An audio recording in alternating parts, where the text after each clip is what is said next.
Earning £50,000 in England should actually be a decent salary, but the reality is it's such a crap salary, especially if you're living in London. Because the reality is, let's just say you're earning £50,000, your taxable monthly income is probably around the £4,000 mark.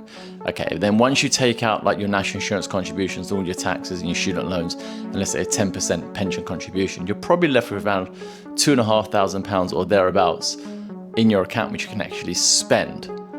And if you live in London, like, your rent is just so expensive. Like, you're not really going to find anything for less than £800. So that's like 1/3 of your salary.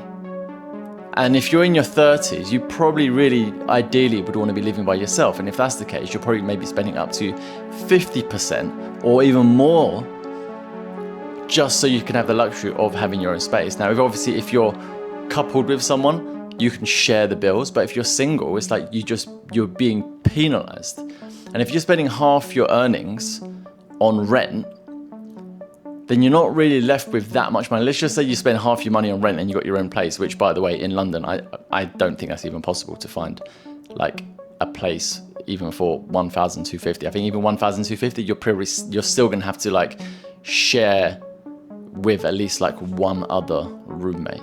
But let's just say you did find a place for that price, good for you. You're left with, let's say, £1,250 to spend on your sort of everyday. So let's just say your groceries cost you £50 a week, which I think is pretty reasonable. If you're not buying, like, you're buying actually like decent stuff, you're not buying too much garbage, you're just buying like, like your meats and your rice and your pasta and whatever, you're probably gonna spend £50. Okay, so let's just take like 200 or 250 out of that. Now you're left with £1,000.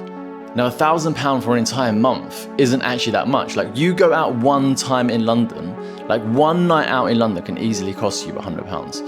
It's just crap, isn't it? Like, I really do see the appeal, especially if you're like a business owner. Like, I see the appeal of just going to like a cheaper country and just like setting your business up there rather than England, where it's probably warmer and it's just nicer. Yeah.